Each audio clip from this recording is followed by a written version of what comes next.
Alright, ladies and gentlemen, second to last video for this chapter. In this one we are going to do two new things with functions. We're going to move them around a bit. So we're going to apply transformations to graphs, and we're going to apply changes to a function rule based on a set of transformations that I will ask you to complete. Transformations mean, and you'll learn a lot more of this in geometry, you're moving things. You're not changing the size. You are just going to be shifting our graphs up, down, left, right, or reflecting them over a certain axis. So here are our rules. The first rule that we'll talk about is moving your graph left or right. And this is moving every point on the graph. If I am adding a value to the x, so remember f of x is y, x is x. If I'm adding something to x, this is actually a shift of the graph to the left. Make sure you ask about that in class. That's going to be an important reason. There seems to be a little bit of a difference here. Why, if I'm adding, am I moving left? Left is negative. Really important discussion. Make sure you ask about it in class. If I subtract from x, I am moving the function or the graph to the right. What do I mean by that? Let's say this is my function, and that's f of x. If I wanted to sketch the graph of f of x plus 3, I am adding 3 to my x. Adding moves this or shifts the graph left. So I'm going to go left 3 units. Every point on this graph, including all these points on the line, goes 1, 2, 3 to the left. So start by just using your endpoints. 1, 2, 3 to the left, 1, 2, 3 to the left, 1, 2, 3 to the left, and you can represent the rest of the graph by just connecting those endpoints. There's a shift f of x to f of x plus 3.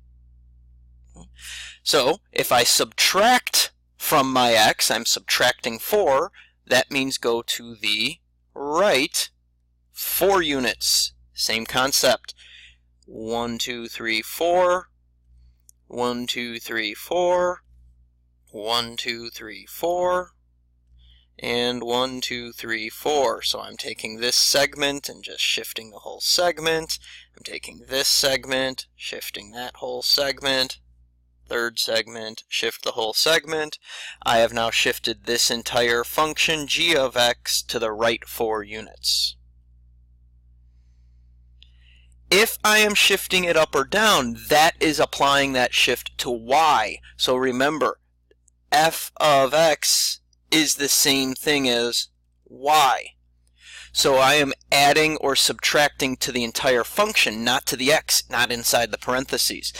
This is exactly as you would expect. If I am adding to the y value, then I am shifting the graph up that many units. If I am subtracting from the y value, I am shifting the graph down that many units. Those are the two rules. Let's apply them. F of x to f of x plus 3. Plus 3 means I go up 3. 1, 2, 3, up. 1, 2, 3, up. 1, 2, 3, up. And 1, 2, 3, up. Shift the segments as well, because you're shifting the entire function, and we're done. And then lastly, the minus 4, again, this is outside of those parentheses. That's a shift of down 4. So each point, 1, 2, 3, 4, 1, 2, 3, 4, and 1, 2, 3, 4. And 1, 2, 3, 4. I've shifted each point down 4. I connect my segments. Done.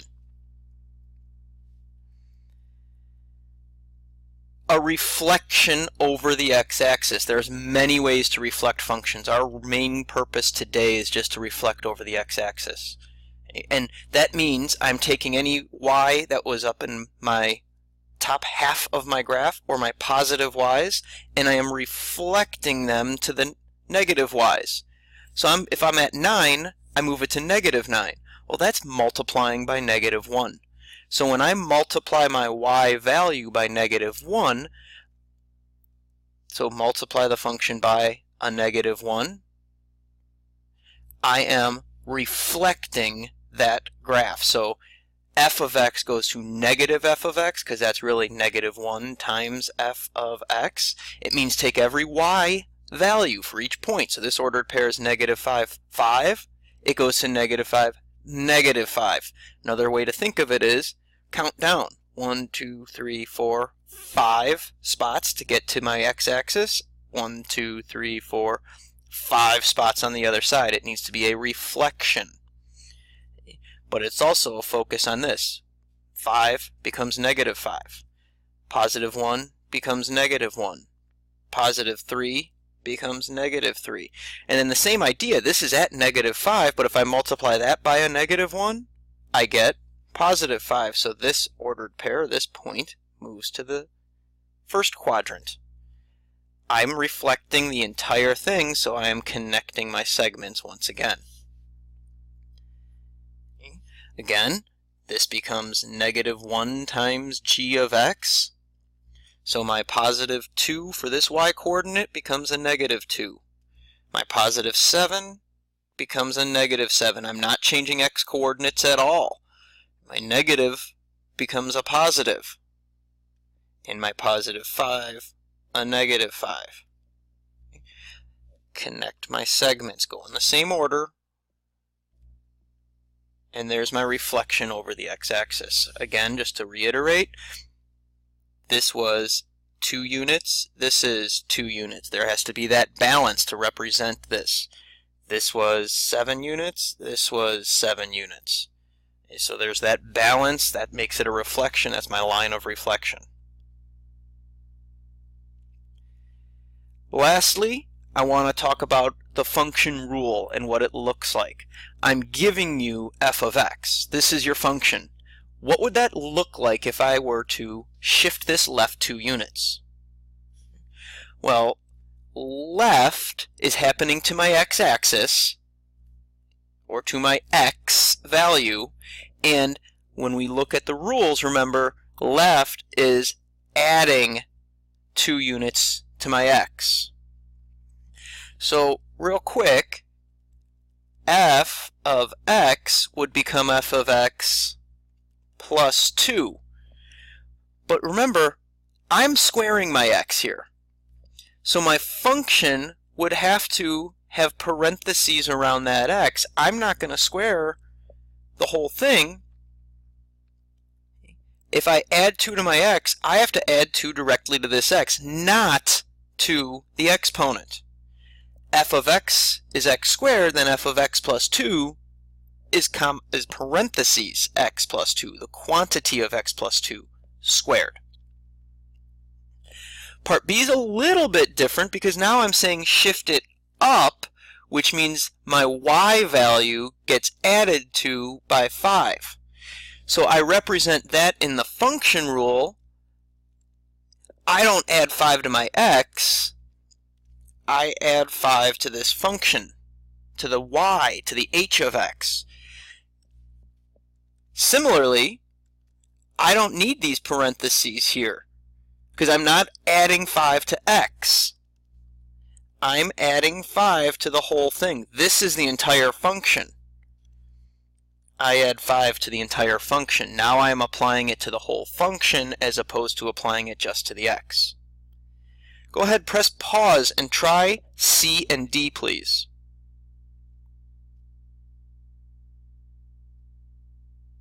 So in part C, since we are shifting it down 1 unit, I subtract 1 outside of my parentheses or to my value of my entire function. In part D, I'm shifting it right 8 units. That's subtracting 8 to my x value, so it goes in the parentheses in both sides of that function rule. For parts E and F, I'm asking you to do 2 things. So in part E, I'm asking you to take this f of x and first shift it right 4 units. That means I'm going to subtract 4 to my x value. But at the same time, I want to shift this down 7 units. That means I subtract 7 to the entire function. So my x squared becomes x minus 4 quantity squared, because I shift it right 4, and then I subtract the 7 on the outside. You're going to try part F. Let's look at part G real quick first. I ask you to reflect over the x-axis. We talked at the top. Reflecting is multiplying by -1. Make your y values the opposite. So my f of x gets multiplied by -1. I don't need to write this as multiply by -1 since I'm really just taking the opposite. And then I do the same thing here, and I want to take the opposite. I could put parentheses if I want, but if I did parentheses, it would have to go around the entire side of that equal sign, the entire x squared, not just the x. Go ahead, pause, and try F and H. Alright, check your answers. Mark up any questions you have over on the right-hand side. Come to class ready to go and ask lots of questions.